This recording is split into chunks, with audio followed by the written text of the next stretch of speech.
You know, it's funny how a single moment can change the entire trajectory of your life. Just about a week ago, I was standing in the kitchen, feeling the sun streaming through the window. Everything around me was vibrant, alive, and I was in a good mood.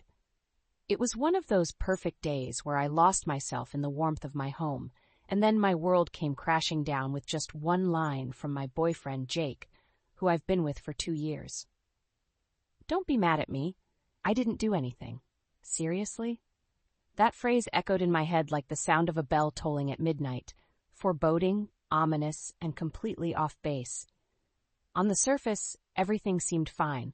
Our relationship clicked like two puzzle pieces that were made for each other, and I thought we balanced one another.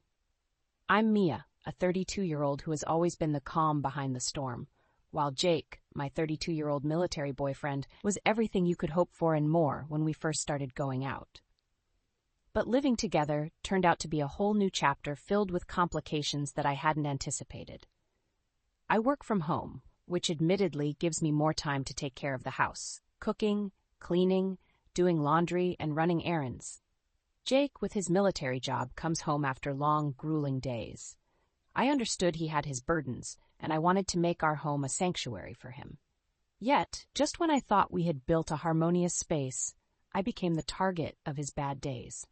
When he walked through the door, the air always seemed to change. I know military life can be stressful, but it has reached a point where those stresses often spill over into our lives, like a relentless flood. I didn't just walk on eggshells. I felt like I was tiptoeing through a minefield every time he came home. When he got in that day, everything seemed fine initially.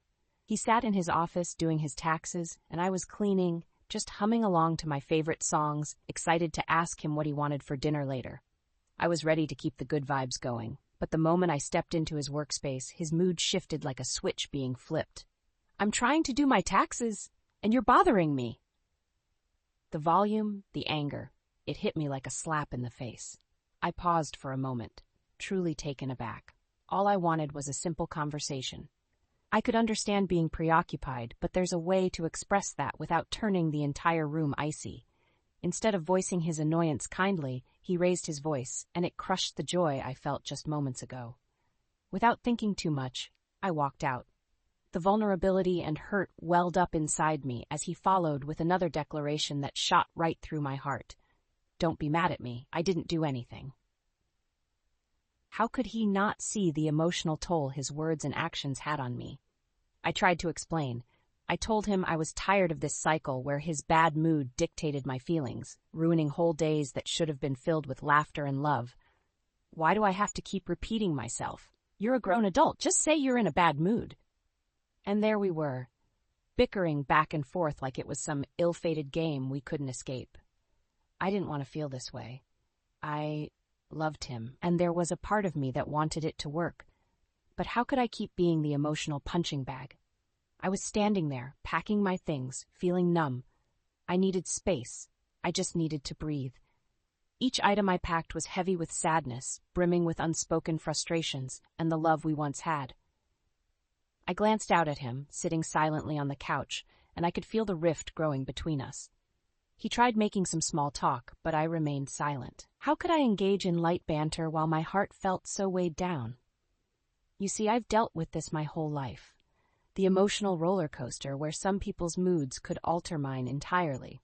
That's why I've distanced myself from certain family members. I've craved a calm, quiet life where my joy isn't dictated by someone else's storms. So as I folded my clothes, I genuinely contemplated AITA for wanting to move out, or perhaps even break up with him over this. It hurt to think about what that future might look like without him, yet I also couldn't ignore how miserable I felt whenever he came home unleashing his bad moods onto me. I'm curious, what do you think? Would you have confronted him in that moment? Or perhaps you would have taken a step back like I did? I want to hear your opinions on how you would have handled this situation, because right now I feel torn.